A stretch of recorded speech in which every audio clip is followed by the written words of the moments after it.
Rezemos juntos uma Ave Maria para que Nossa Senhora abra a nossa mente e o nosso coração para compreendermos e amarmos a palavra de Deus.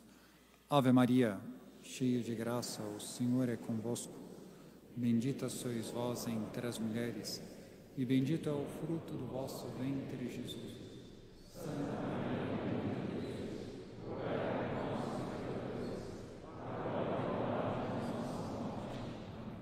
querem estar sentados por alguns instantes.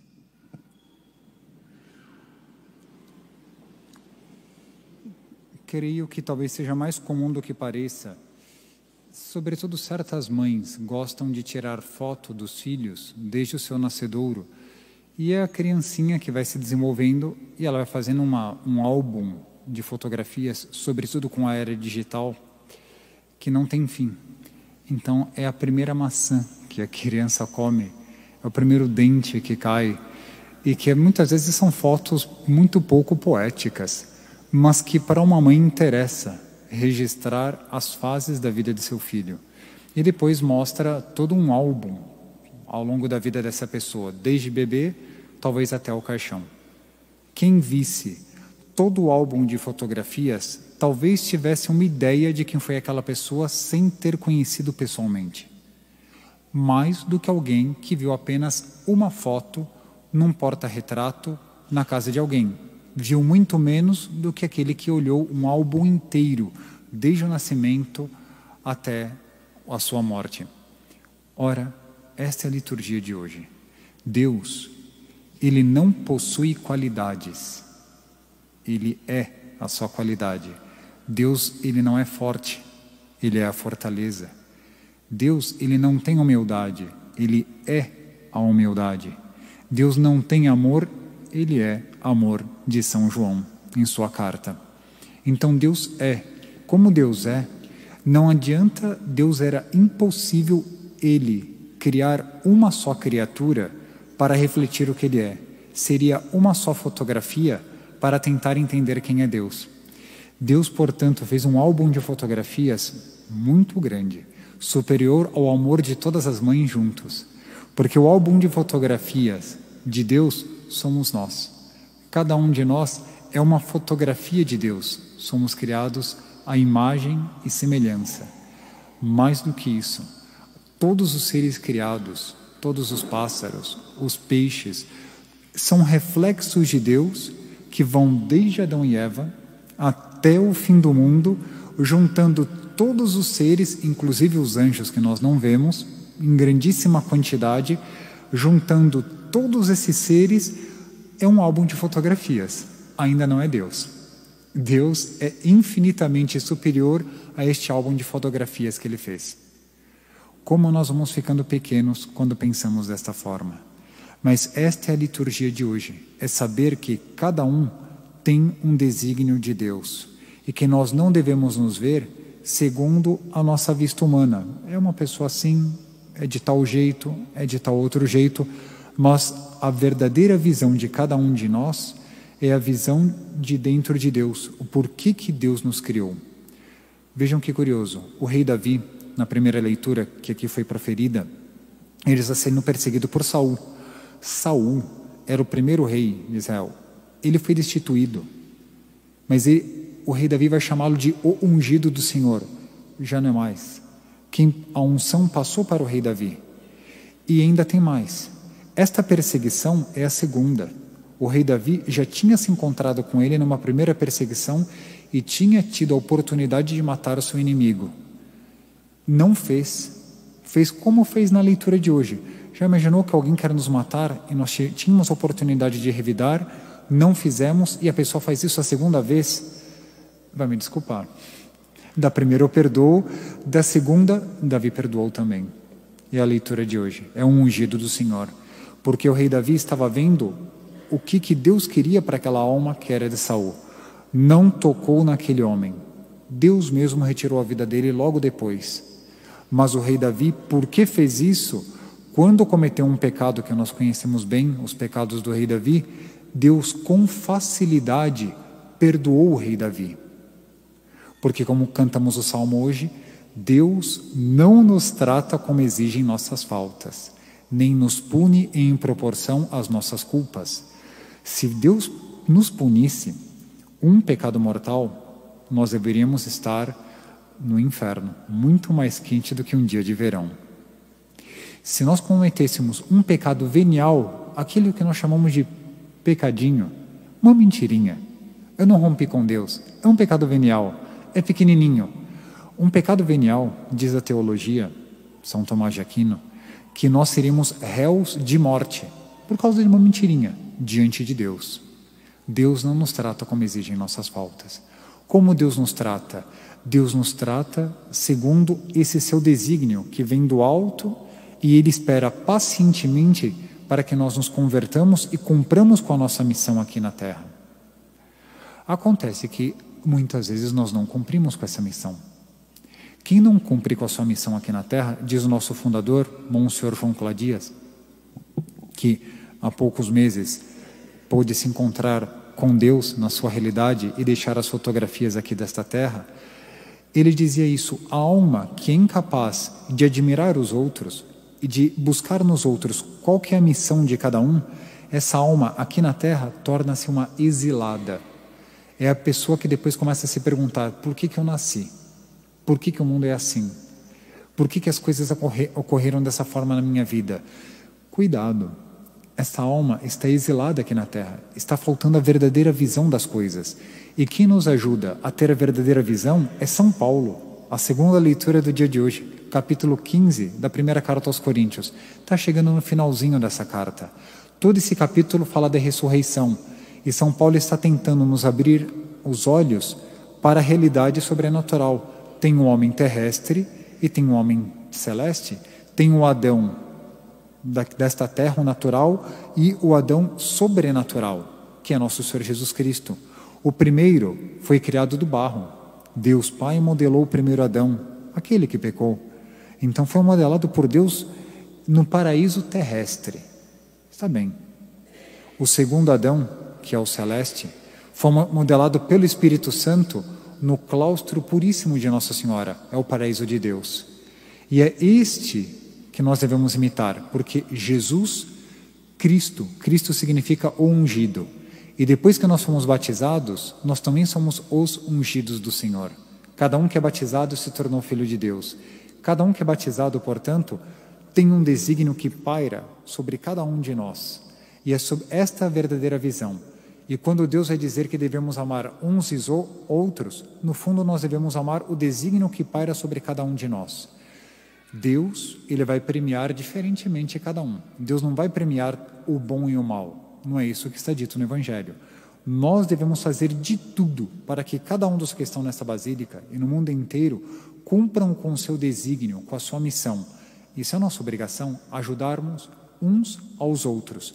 Deus é o eterno juiz. Deus vai ajudar até a hora da morte, e na hora da morte Ele vai premiar ou castigar de acordo com o que nós fizemos com o desígnio dele.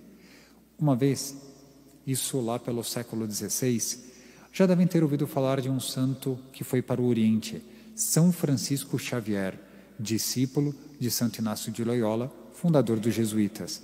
Ele se embrenha pelo Oriente, vai passar pela Índia, vai estar no Japão, e a sua meta era alcançar a China, e ele morre um pouquinho antes de começar a sua evangelização na China.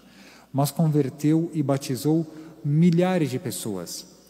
No navio onde ele estava, indo para o Oriente, eram jogos de marinheiros católicos, mas nem todos tão praticantes assim. E alguns deles bem afastados da moral católica. Se diziam católicos, mas na prática não eram. E um dos marinheiros, muito pecador e conhecido ali de toda a tripulação, um desses marinheiros, ele era campeão de xadrez dentro do navio.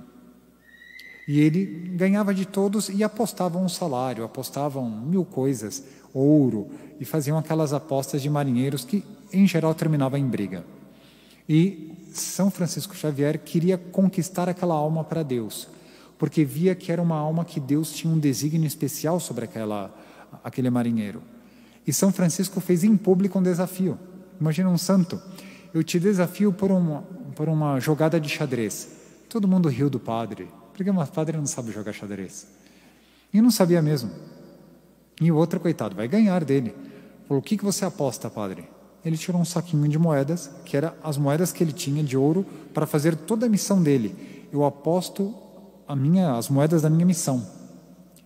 E o que eu tenho que dar em troca? Porque eu não tenho todo esse ouro. Não tem problema. Você tem que me dar uma confissão.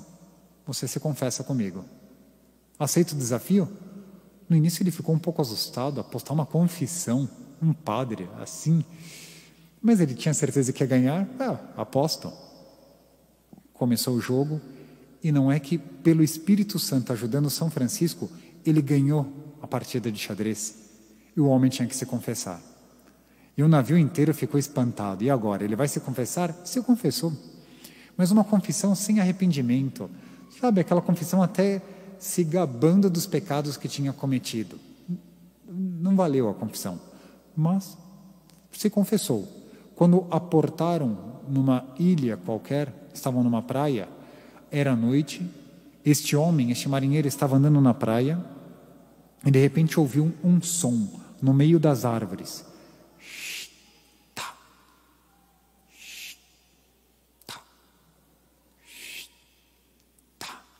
Que curioso isso. Ele puxou o punhal, começou a entrar na mata com o punhal dele, era um guerreiro também, era um marinheiro, mas sabia lutar, e com o punhal foi afastando as folhas, e ele se deu conta que numa clareira estava São Francisco de Xavier, sem um paramento dos sacerdotes, somente com uma camisa branca.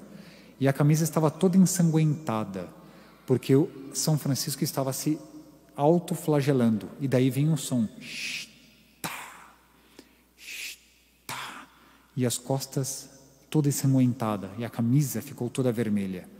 De repente esse homem viu uma tal violência de São Francisco, que segurou o braço dele. Padre, por que o senhor está se batendo tanto, se flagelando tanto?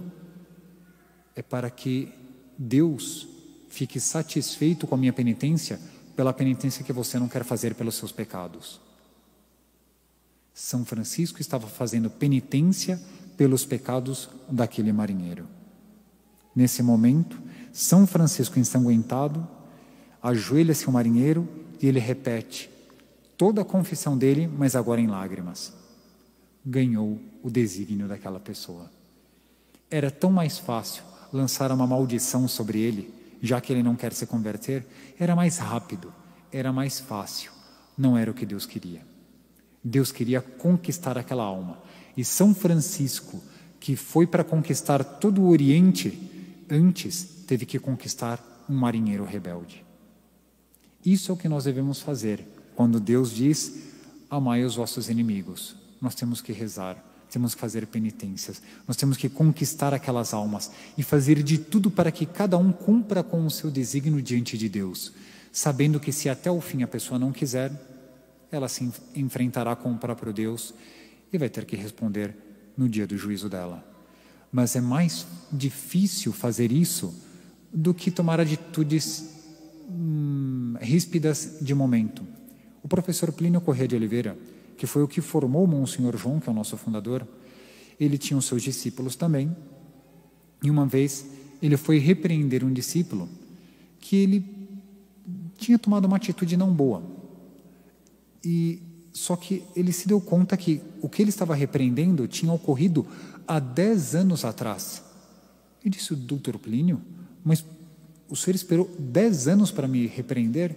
Sim, porque eu fui lhe acompanhando a sua alma e não convinha que eu repreendesse há 10 anos atrás porque você não tinha forças para arrancar este erro de sua alma.